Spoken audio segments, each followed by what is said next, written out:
여러분, 대표적인 겨울 스포츠 하면 무엇이 떠오르시나요? 아마 대부분 스키나 스노보드를 떠올리실 겁니다. 그런데 언제부터인가 겨울이 와도 스키 타러 가자라는 말 예전만큼 자주 안 들리지 않나요? 한때는 스키장은 인산인해라며 뉴스에 나올 정도로 붐볐고, 그렇게 스키장은 겨울철을 대표하는 여가 활동으로 자리 잡았는데요. 그러나 지금은 상황이 완전히 달라진 걸 알 수 있습니다. 문을 닫은 스키장들이 하나둘 늘어나고 있고, 남아있는 스키장들조차 매년 개장일을 늦추고 있죠. 어쩌다 이런 현상들이 일어나게 된 것일까요? 사람들이 갑자기 스키를 싫어하게 된 걸까요? 아니면 한국에서 겨울 스포츠를 소비하는 방식 자체가 바뀐 걸까요? 오늘의 이야기, 왜 스키장은 몰락했는가입니다. 스키장은 자연환경에 절대적으로 영향을 받는 산업입니다. 기온이 일정 수준 이하로 떨어져야 하고 충분한 적설이 보장되어야만 안정적인 운영이 가능하기 때문이죠. 과거에는 이러한 조건이 비교적 안정적으로 충족되었기 때문에 스키장은 매년 비슷한 시기에 개장했고 일정한 기간 동안 운영될 수 있었습니다. 그러나 최근 들어 이러한 전제는 크게 흔들리고 있는 것을 알 수 있는데요. 겨울철 평균 기온 상승으로 인해 자연설이 충분히 쌓이지 않는 해가 늘어나며 스키장 운영은 점차 어려움을 겪고 있습니다. 그렇게 해마다 개장 시기가 들쭉날쭉하고 운영하는 기간 역시 짧아지고 있는 것을 알 수 있죠.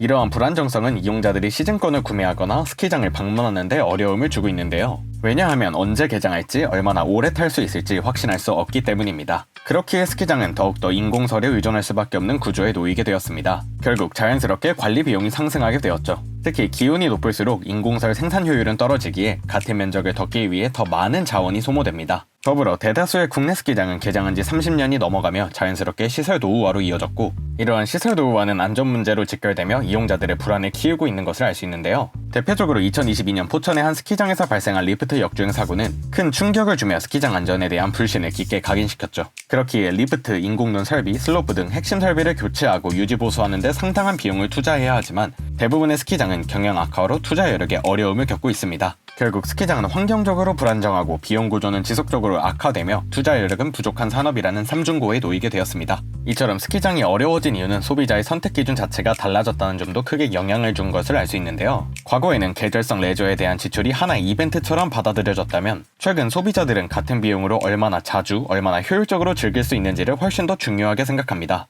이런 측면에서 리프트 비용뿐만 아니라 장비 대여료, 의류, 교통비, 숙박비까지 모두 고려하면 스키 한 번에 들어가는 비용은 결코 적지 않은 것을 알 수 있습니다. 그렇기에 젊은 소비자들은 차라리 제주도, 일본, 중국으로 여행을 가거나 미슐랭에서 식사하는 것을 선호합니다. 이동 부담 역시 스키 선택을 어렵게 만드는 요소 중 하나로 뽑히는데요. 대부분의 스키장은 도심에서 멀리 떨어져 있으며 수도권 기준으로도 왕복하는 데 상당한 시간과 체력이 소모됩니다. 그 결과 스키는 가볍게 즐길 수 있는 레저가 아니라 하루 전체를 소모해야 하는 부담스러운 활동으로 인식됩니다.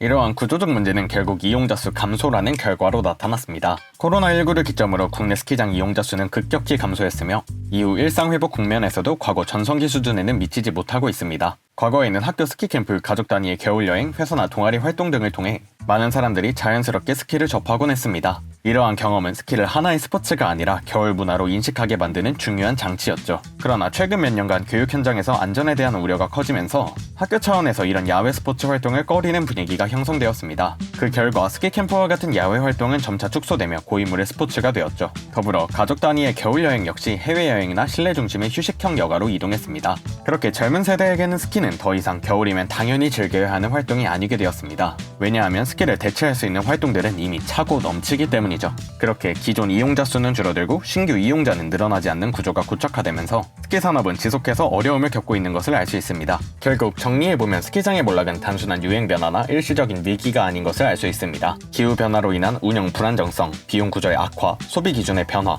그리고 무엇보다 더 이상 젊은 세대가 스키 문화를 소비하지 않는 원인들이 연쇄적으로 작용한 결과입니다. 과연 스키장은 다시 사랑받을 수 있을까요? 오늘의 이야기는 여기까지.